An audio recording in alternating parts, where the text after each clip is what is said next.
Welcome to the Politics of Everything.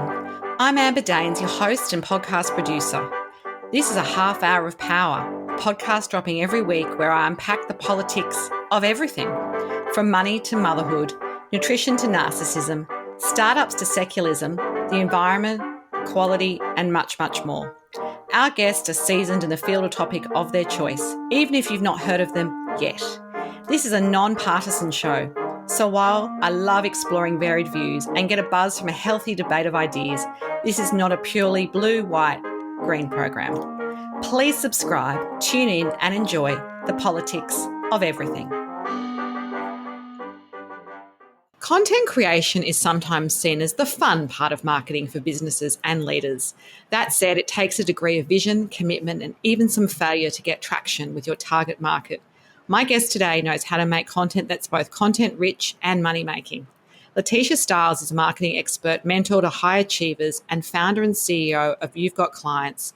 She's an online marketing certified professional and a Psych-K Facilitator who helps entrepreneurs shift subconscious blocks to establish the beliefs that form the foundation of their dream, as well as shift any limiting beliefs or subconscious blocks standing in the way of that dream. She's an avid content creator who produces content-rich videos about marketing strategy, online business ideas, personal development, manifestation, and other thought-provoking short speeches. Leaning on her expertise, she's helped hundreds of people and coached them in their business to create multi-six-figure businesses, and consulted and partnered as a content producer, ambassador, and expert for high-profile companies including Progressive Insurance, the National Association of Realtors, Visa Homes, and PNC Bank. She's also been featured in a raft of media such as Business Insider, Credit Suisse, Part-Time Money, and more. So welcome to the Politics of Everything, LaTisha.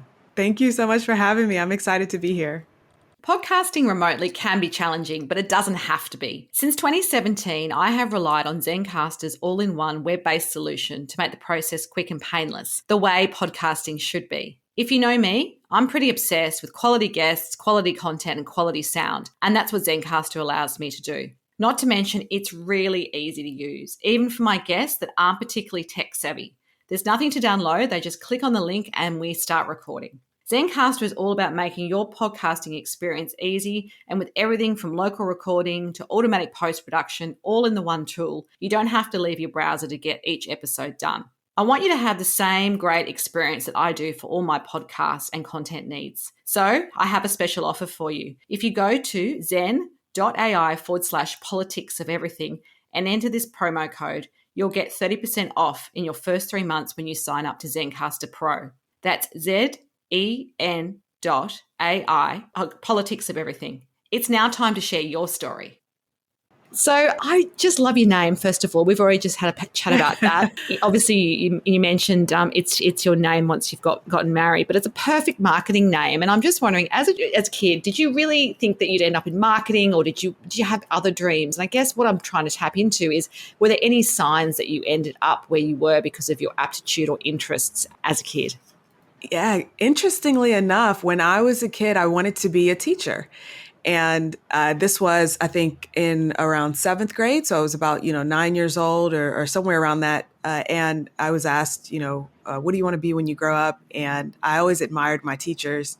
So my answer was, well, I want to be a teacher. And as I got older, I definitely didn't see myself in marketing. I ended up getting a Spanish degree, and then I went back to school and got a finance degree. And I essentially fell into marketing and really found my love. And I love what I do. That's great. So you say that content creation is your sweet spot. What do you think makes great content in 2022? I'm sure that's a very broad question, but some examples would be awesome. And I guess, how's that changed over the past few years, maybe from an expectation of what your clients want, but also as audiences, what we like to consume? Yeah, I think the foundation has not changed in the past 100, 200 years. It's really all about storytelling, being able to tell a compelling story and then bringing that through whatever platform you might be using. I like to think back to, some of the people who were selling from buggies and carts in the streets and trying to get people to buy concoctions and things, back in the day when, no one really understood that you couldn't just rub a balm on your arm and then suddenly heal yourself. that whole process of learning how to tell a good story, that's still the same process that we use now to sell and to market ourselves. Now, I would say the difference and the nuance these days with social media is that now we're really creating in the side of the framework of the platform. And we just need to pay attention to what is trending and what's working well today. And today, what's working well is video. And so we really have to be able to tell a story and tell a concise story really in almost 30 seconds right now is really kind of like the attention span and the sweet spot. And we're seeing that with YouTube shorts, with Instagram reels, with TikTok videos. They're all around that 30-second, under 1 minute mark. And we really have to be able to tell a compelling story in that short time frame. Absolutely. I must admit, because I work in public relations and that sort of communication strategy for clients in the corporate space, they really struggle with that short format. I think they think, well, what I do is so complex and so big and so, deep in some ways that it trivializes the content. But I always try and explain to them that that's kind of what the audience wants. At the end of the day, you need to, create content which is watchable and shareable, and people don't have short attention spans. I think shorter than even maybe 5 or 10 years ago. Would you agree with that? Yes, 100%. And I would agree with you. I tell my clients a very similar thing, which is when you're creating your brand story, you want to be able to summarize it within about 3 sentences. And even if you can truncate it down to 1 sentence, even better. Then you can expand it out. So for example, I always share, I graduated into the Great Recession and I couldn't find a job. So I decided to create my own job. And that story, that's essentially 1 sentence that really tells the heart of who I am and how motivated I am and how I had grit and determination, even though it's just 1 simple sentence. And I think that's the most important thing, is understanding how to condense your story down to 1 sentence and really deliver a salient point. So what's your favorite way to distribute content? Is there a particular social media platform or format in real life that you think really speaks to the world in a way which you find is universal and that people have, a great resonance with? And we talk about sort of, I guess, platforms like TikTok and so forth. In some ways, they might be of the moment, and in 5 years' time, we might be talking about something else. But is there sort of one that's sort of tried and true for you? A video, honestly, I've been on YouTube for the last couple of years. And so video is my favorite. I love YouTube. I love being able to show up to perform. And I find that if you create a video, you can repurpose that into many different formats. You can start with video. You can strip out the audio. So now you have a potential, podcast audio or something you can share via other mediums. And you can also have that same video transcribed and turned into a blog post. So it really lends itself to a more simplified and streamlined process. And I think it also helps you connect with the people who are viewing, because they're able to see you. They can see your mannerisms. Like right now, I'm moving my hands around, and someone who's able to see me, they're much more able to relate to me because they're thinking, oh, that's exactly what I would be doing. And so it makes it that much easier to make that connection. So I think one of the challenges I have with clients who maybe are not as, au fait with video or feel nervous about their performance is the degree in which it needs to be really professional. So obviously you create content with a strategy, and you obviously have a sense of the production values that make a video look fantastic. But I have so many clients who are not comfortable unless the lighting's great, they've got their makeup done, all those pieces. What are the non-negotiables to make great video beyond, I guess those sorts of things I've just touched on? What are some of the things you think the audience won't tolerate if it's not great? The content really needs to be punchy. And even if your lighting is not great or your audio is not great, it's really more so about showing up with a vibrant character and giving it kind of like that 120% energy, because some of the video will kind of drain a little bit of it out. So you definitely want to sort of overact just a little bit and, really project. And with that, what I'll say is, like, these days, yes, we are looking for a little bit more professional quality content. But what I'll say is that if you don't take the time to actually just practice and get out there and do it, when the professional camera is on and you're, in those bright lights, you're going to have a harder time actually presenting what you want to present and saying it in a way where, people are ready to receive that message. And so, it might fall flat. So it's important to just get out there, start creating content, and then you can fine tune as you go. Great. That's great advice. I think that most people can take on board. So, creating content can be quite time consuming and expensive, particularly if you're doing this long term as part of your marketing strategy. What rules do you set for yourself and your clients before they even create that video or share an idea online that actually lands and creates noise for all the right reasons? What's some of the process that you go through? Yeah, sure. So the one thing that I also do tell my clients are the rule is that there are no rules, and that generally helps them to let go of some of that stress and anxiety. But as far as creating videos, what I want them to do first is I tell them to think of the person on the other side. Imagine just one person. When I first started creating videos, I was thinking of my sister sitting down and watching the video. So as I was creating the video, I'm thinking of her, which made it a lot easier for me to be relatable and conversational instead of stiff and thinking, oh, I'm in a room full of people who are all watching me and they're all judging me. So that's generally one of the first things I suggest. And then secondly, I would suggest to determine whether you need a structure like a teleprompter and a script, or whether you're a bullet point type of person. Some people have a difficult time speaking succinctly, and therefore they need a script. They need to be able to follow along. And other people, if they have a script, they'll feel too stiff, and therefore they just need bullet points, and they're able to speak in clear sentences that have an end. You mentioned that you were in PR, so I'm sure you understand about some of the media training that's required to make sure that there is an end to your sentence and it doesn't Yes. continually run on. Yeah, and I think the challenge is, I mean, I find a lot of leaders that I might work with, they're fantastic and they're eminent and they're articulate, but then you put the camera in front of them and all of that tends to be overtaken with the self-talk and the mindset stuff. So one of the things you specialize in is overcoming self-limiting beliefs that block that creative content for some people. How do you help people actually overcome maybe that side of it before they even get to the point where they can produce a video? Yeah, that's a great question. This is one of my favorite things to work on with clients. The first thing that we do is I try to help them loosen up, right? Get the jitters out. We might laugh a little bit and just, think of some things that cause them to be a little bit lighthearted. And once we do that, as they start recording, I'm going to, start talking to them about, okay, what's going through your mind right now? Because obviously I can't hear the internal talk that's going on. So I need to know what they're thinking so that it's easier for me to give them a plan of attack.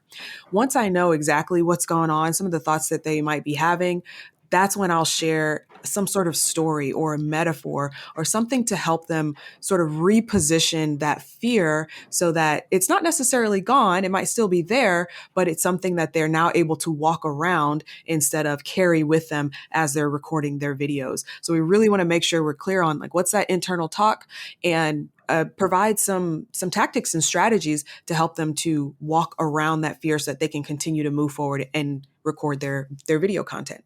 And does that process usually take some time? I mean, when you're working with clients, is it something you would do the day before they were doing a video, or would this be kind of part of a program that you would put together in parallel with some of that content creation that you're trying to get from them so that you get some authentic voice in there and obviously they're happy with the outcome of that experience as well once they've produced the video or the other content? Yeah, typically we do this during a retreat that I host. It's called the Royal Retreat. And during that retreat, we're doing a lot regarding subconscious blocks. And at the same time, we're doing activities that help to elevate their vibe, raise their vibration, and help them truly step into and assume the throne in their business where they're coming in more confident. And so with that prefacing us recording the video content, it's that much easier to sit down in front of the camera, start recording, and, record plenty of, short form videos, whether it's reels or TikToks or whatever it is, videos for YouTube, and get all of that out after they've had this time to really loosen up and get into a good, confident vibe. So there's obviously people create content for a whole bunch of reasons. A lot of people, it's about driving sales into their business. However, I've seen many times where businesses have great content, and then I might be working with them behind the scenes on a PR strategy or a communication piece, and they'll tell me they actually haven't got any sales, despite the fact they might have a lot of views and a lot of followers. How do you link those two together? Are they things that you practice in your business to help people with that process of conversion, if you like? Yeah, this is where there's definitely a fine line in the type of content that you're creating. So there's value-based content and then there's conversion-based content. And value-based content would be your, 3 steps to XYZ, 5 ways to, do whatever your expertise is, right? To explain that type of content. Then your conversion based content is more going to be around breaking down beliefs so that the person is ready to take the next step and take action. And so that type of content might be something like why your book didn't sell or why you're struggling with XYZ. And that type of content is, once again, it's designed to break those beliefs so that the person is ready to take the next step. The problem that comes in is when the creator doesn't understand the type of content that they're creating. And so they attempt to provide that value-based content and then do a call to action at the end, which is fine, but then they don't necessarily see the conversion. And their thought is, well, I'm creating valuable content and you are, but you're also not necessarily helping that person to have an aha moment so they understand what their next step is. And so it's important in marketing that we understand that we have to create both types of content and we mix and match them together, similar to how Gary Vaynerchuk shared jab, jab, jab, right hook. Your value-based content is your jab, jab, jab, and your conversion-based content is your right hook. Yeah, that's great. I love that analogy. It really brings it to life, I think, as well for people.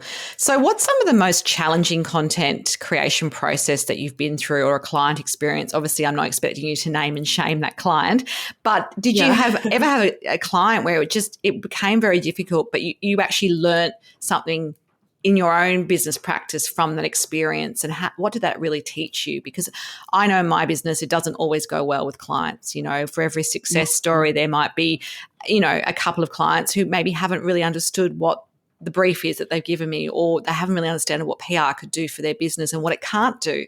So you must have had similar experiences. And is there something that sort of stands out for you to share with the audience today? Yeah, absolutely. The biggest area and the biggest block is around the brand story. So there's a client in particular that I'm thinking of who really struggled with trying to put together a brand story. And as I mentioned before, I asked that they summarize it and get it down to where it could be summed up into 1 sentence or 3 sentences. And, she had the hardest time with it, but she never said anything about it. She didn't reach out. She didn't say anything until I reached out and I said, hey, what's going on? Where's your brand story? It's time for us to, to review this and look it over. And she said, I'm just really struggling with it. And I need to, hop on the phone in order to get some help. So I said, okay, great. Let's schedule a call. During the call, what I realized is that, and she's not the only one who's gotten stuck on the brand story. During the call, I realized that there's such a belief that I need to include my entire life story. And then when it's time to truncate it down to a brand story, it's like, well, I don't know if I should share this because it's personal or should I share that? Like what do I share? And so when it comes to content creation, I find that that's often a big stopping point where people just really don't know what to share. And so what I suggest that they do is, think about the person on the other end of the device, right? The person who's scrolling on their phone or watching you via YouTube. What message did they need to hear? And if it so happens that, you're talking about your divorce because that's a part of your brand story and it's why you're passionate about what you do today, then sure, share it. But if it's not a part of your brand story and it's not necessarily going to help them along their journey, then there's no need to share it. And I find that that's where people get stuck, is understanding what should I share? How much should I share? Because most people think they need to share their life story and it's not necessary for you to do that. So your most important career mentor in your particular journey, and why? Ooh, this is a great question. I would say the very first job that I had a mentor who really helped me understand sort of the politics of it all, which I think it's great because the podcast is called The Politics of Content Creation. But, there is a dance. I would say politics is like a dance. There's a give and there's a take. And this mentor in particular, his name was Adam, he really helped me to understand how to perform that dance, how to give when it was time to give, and then how to be ready and confident and prepared to take when it was time to take. And that was a really, really important time in my life because I was young. It was my first job out of college, and I really didn't quite understand that whole process and how to maneuver inside of the corporate world. And so that really was helpful for me. If we spoke again in a year's time, LaTisha, what would be the number one goal you would have hoped to have achieved and why? Bit of a crystal ball here. Yes, I would say USA Today bestseller. Oh, that'd be awesome. Yeah, New York Times bestseller. I have a really big book in me, and I'm in the process of writing it right now. And that's what I see for myself within a year. I really would like to have a larger platform. I'd like to be able to reach even more people, not just on the topic of marketing, but on what really matters, which is, being able to master your mindset and being that business owner or individual who can achieve whatever you'd like to achieve because you've got the strong mindset in order to do it. So that's my 1 year, 12 months from now. We'll have to catch up then and see how it all worked out. Yeah, we'll circle back and find out how that's going and maybe chat a bit more about the book. We've had a great conversation today, and obviously there's so much that you could share in the time we've had together. But really, what would be your final takeaway message for everyone listening on the politics of content creation as we wrap up today? Yeah, sure. I would say don't overthink the content that you want to create. Think about, once again, what the person on the other end of the device needs to hear from you right now. For example, the conversation that we've had today didn't necessarily touch on every single part of my expertise or my history, or, we didn't have to go into everything, but there was a specific message that I knew I wanted to share. And that was about, don't overthink it. And so as you're going through and creating your content, remember that it's okay to just share that one message, whatever message you have for that day in that piece of content. And there's always more content that you can create at a later date. Well, fantastic to chat to you today. And if you do want to contact LaTisha Styles, there will be some details on our show notes. Until next time, take care. Thanks so much for listening today. If you've enjoyed the politics of everything, I thrive on your feedback. So please add a short review and share the podcast with your network through Apple, Spotify, and all the usual suspects. I'm always on the hunt for new and diverse guests, so if you or someone you know has a fresh idea you're busting to get out there, please email me at amber@amberdanes.com and my crew will get back to you very soon.